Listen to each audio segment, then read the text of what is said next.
Hi violists, my name is Katherine Deneris. I am a violist currently living in Bloomington, Indiana, where I teach and perform with several regional orchestras. Today I'm going to be going over this year's audition excerpts for the Kansas All-State Orchestra on behalf of Opera in the Ozarks. So we will basically just go through each excerpt, I will play it, and then give you some things to think about, like practice tips, information about the piece, and just anything I think might be helpful for you as you prepare for your audition. So I hope this is helpful. The first excerpt is from the second movement of Beethoven's Symphony No. 5, and this is a very, very common viola excerpt, so you will probably see it again and again in the future, so it's great to start getting acquainted with it now if it's your first time seeing it. So I'm going to go ahead and play it, and then we can talk about some of the key points for this excerpt.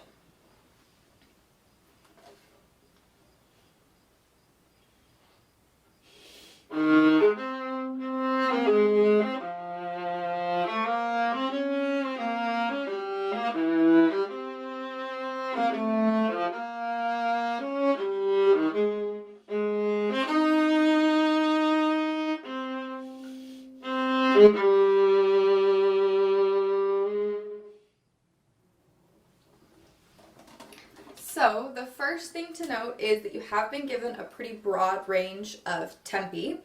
You can play it anywhere from 8th note equals 80 to 8th note equals 92. The main thing to keep in mind is the performance indication, which is andante con moto. So even if we choose to play it at a slower tempo, which is absolutely fine, it still has to have a sense of moving, con moto, with movement. So we don't ever want to get dragged down. We want to think about our overall phrase points. The next really key thing about the performance indications is the expressive term dolce.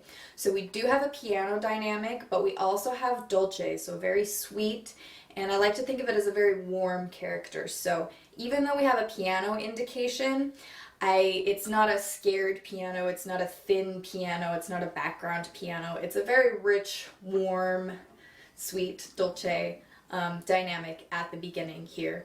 So I wouldn't be afraid to play with a little more core to your sound here. The third big thing for this excerpt is the rhythm. So we have all these dotted 16th, 32nd note rhythms, and it can be very easy for them to sound like triplets instead of a dotted rhythm. So the triplet version would be more like so.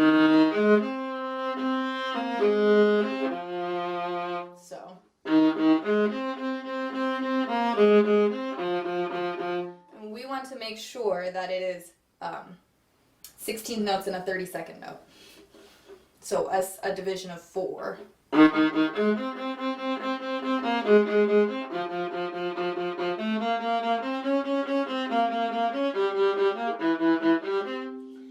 so I definitely have practiced this like that many times. I think it's a great way to get that subdivision in our head so we're not tempted to play these as triplets when we incorporate the long notes. So I would say whatever tempo you choose, or even at a slower practice tempo if you're practicing it slower, play those 16th note subdivisions, 16th notes. I think of them as 16th notes, but they're really, I'm playing 32nd notes, but they're, I think of them as 16th notes. Anyway, think of those subdivisions as you play so that when you do it normally, you have that pulse in your head. In measure 5, just note that there is an 8th note, a dotted 8th note 16th. So we've been playing so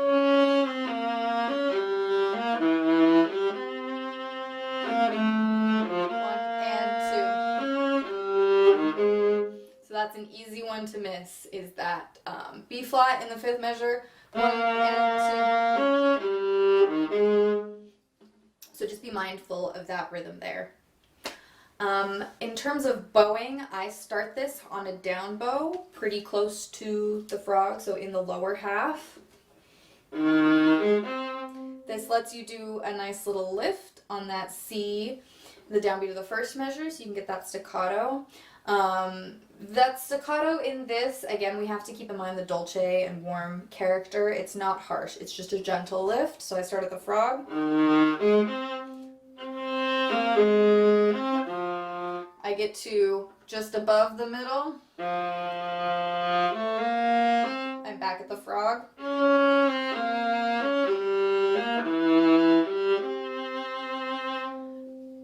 Beginning of measure 4, I do not spend much bow on that up bow. It's okay if you don't get to the lower half. I try to get back to the middle at the beginning of measure 5.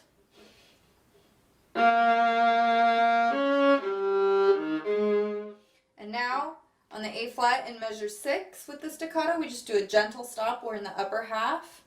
And the reason for this is we have a subito forte coming up in measure 7. We don't want to forecast that at all. We want to stay piano until the E flat. So if you're in the upper half, it's very easy to play piano.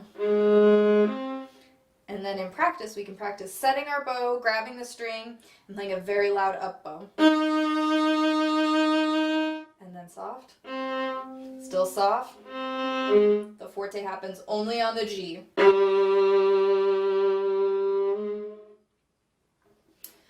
So that bowing where we kind of snake our way closer and closer to the upper half just helps us to achieve that subito forte.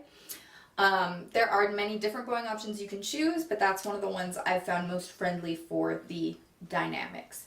So we want to save on the down bows as much as we can, but kind of inch our way out, and then that helps us play the forte in measure 7. And I have a bracket drawn around my forte to remind myself that it is not forte until that exact note. So just to recap, to bear in mind with this excerpt, we have the andante con moto, so keep some nice forward phrasing in whatever tempo you choose.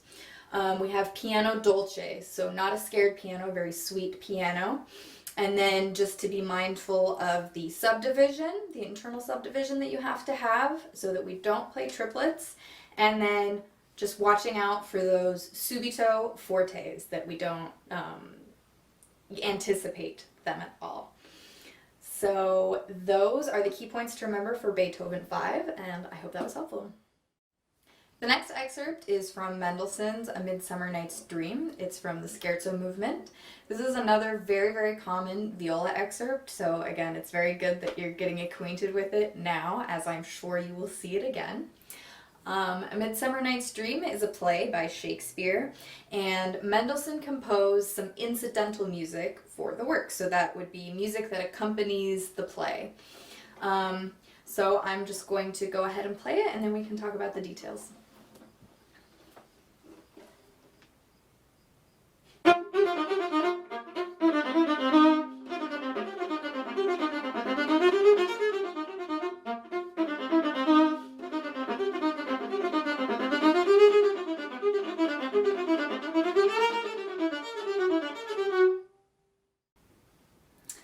So I'm going to kind of go through my list of priorities that I think about for this excerpt. So our first priority is keeping a steady rhythm in the tempo of our choice. So we've been given a range of tempi here once again, and so we have some options, we have some flexibility in how fast we play it, but however fast we choose to play it, we have to be consistent within that tempo rhythmically. And the reason this is the top of my priorities list is because it kind of impacts everything else that is going to come after it for this excerpt especially. So you'll get, as you go on through life and you see this again and again, you'll have lots of different opinions on what the bow stroke should be, and it's going to be all about the bow stroke, and it should be played this way, it should be played this way, it should be played this way, and there are many, many valid opinions about that. But the only way we're going to be able to execute the bow strokes we choose is if we have a solid foundation rhythmically, because inconsistent rhythms will impact your bow arm like crazy, especially in this excerpt that has some string crossings or shifting. So that's why rhythm is at the top of my list. So to practice that, I would recommend starting slow and starting on the string détaché, because That is going to be our most rhythmically consistent, and our arm is going to move in a very similar way when we try to take our bow off the string. So I would start off with slow détaché practice. And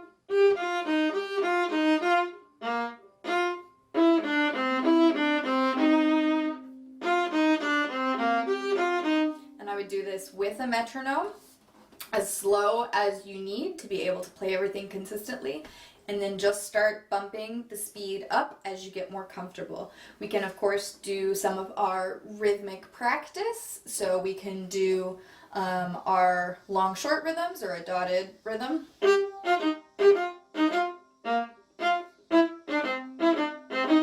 we can do short long.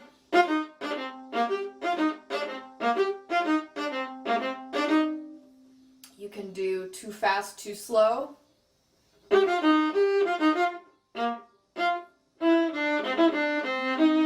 can do things like that. You can vary it up, but in your rhythmic practice, I would be practicing it on the string, first of all. My next priority is going to be intonation. I have heard from people that sit on audition committees that listen to lots of people play this excerpt that a lot of times people are so concerned about the bow stroke that they kind of neglect their intonation practice, and that stands out to the panel. So in order to elevate our own performance, I would recommend really honing in on spending some time honing in on that intonation before getting into the weeds with other things as well. So then we do come to the bow stroke. So if you listen to a recording of this, or if you've heard people play, it is very light and sprightly, and it's quite crisp. So there are a few different ways we can achieve that. One way, if we're playing it in the slower end of this range, so closer to 72, is with a spiccato stroke. So we are actually actively picking up our bow from the string, putting it back down, picking it up again. So in any of the tempi, the eighth notes are going to be this bow stroke. So the pickup, we lift off. We set on the string, we lift off. Same thing in measure 2. It's going to be lifted like that, with some breath in between the note. For the 16th notes, we can do this bow stroke in the slower tempo, like I said.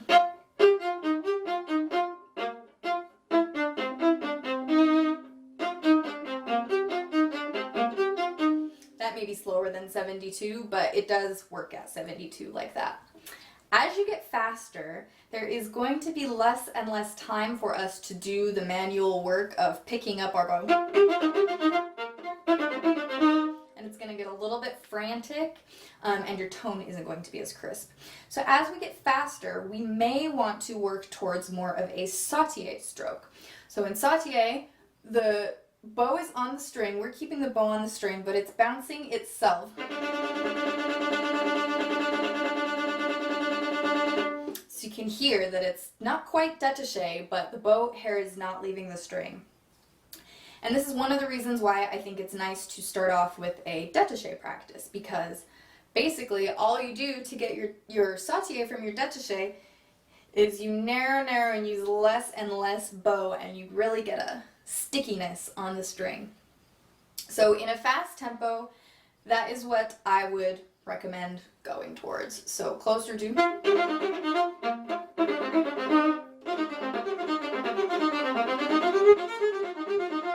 It may not sound as bouncy, as off the string as a spiccato stroke, but if we're going faster, like I said, we don't have time for spiccato.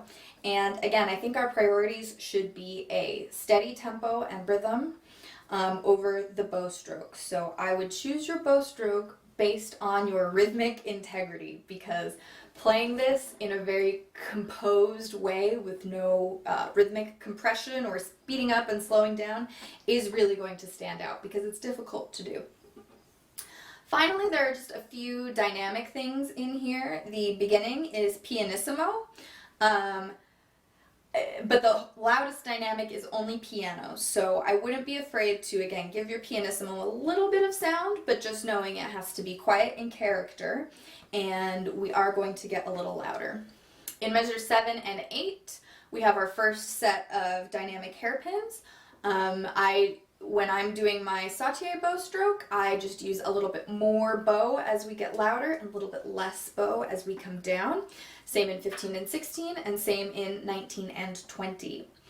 The piano dynamic in 17, we think, oh, okay, well now I have to play quiet. But if we look back to the beginning, we were previously playing pianissimo. So the piano is actually a little bit louder in measure 17. So we've been playing at this quiet level, and then we're going to play at this quiet level in the last line plus measure 17. So I think those things are going to be most helpful for you to think about in your preparation with this excerpt. And it's a classic. Like I said, you'll do it many more times, so it's great to build this solid foundation. The last excerpt this year is from the first movement of Brahms' Symphony No. 1.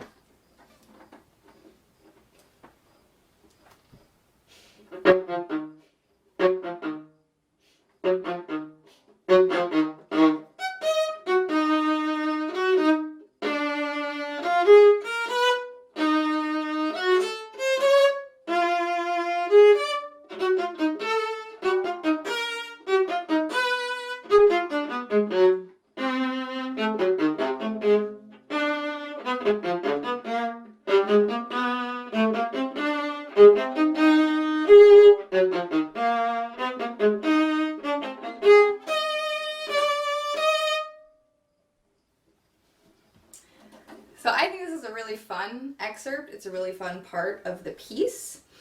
How I started out practicing this is being really intentional about setting the bow on the string between each bow stroke. So we're going to skip the first few measures for now, and we're going to go to measure 13.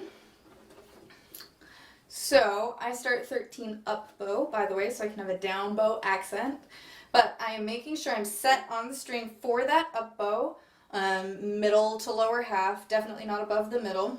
And it's staccato or spiccato, so we can lift the bow a little bit, but we have to make sure it comes back down to the string in between the notes. And then especially before the accent note, we set our bow. And then I did not a great example there because I went so far out in the bow that I won't be able to start my staccato the same way. So I'm going to back up and try again. That's a better spot because that's where I started the first measure. And you can kind of sneak towards the frog on those, but just set on the string in between.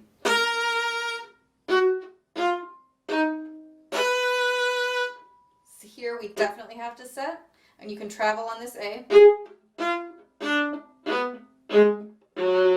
Set, stop, set, stop,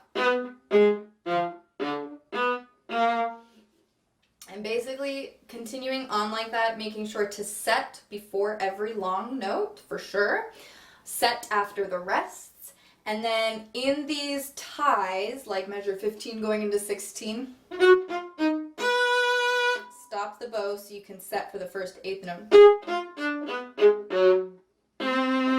Stop.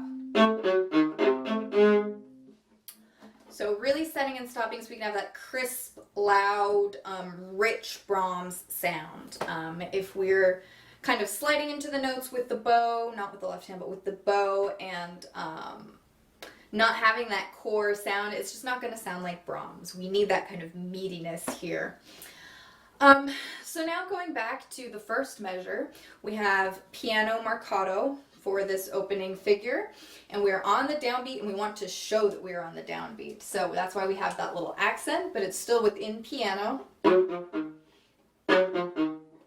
So one way to do it is to make the first note louder, but it's also sometimes nice to think about making the next two notes softer. Then in measure 3 and 4, we're not on the downbeat anymore, so we are not going to accent that note. So we go for measure 2. It's nice to give yourself a big sniff, an imaginary accent on the downbeat so that you come in correctly. And then measure 4, we have crescendo molto, just in 3 little notes from piano to fortissimo. So each one, you can use a little more bow on each one as you get to that downbeat. I think of the G sharp to E flat as an F sharp to D sharp. So it's just kind of regular third position there, and then obviously shifting back down to first. We already talked about setting the bow stroke for the accents and the forzandos. And let's see, the other bowing note I would have is in measure 24, so towards the end. I'll start in 23. We've been a down bow on the D natural. I would spend bow here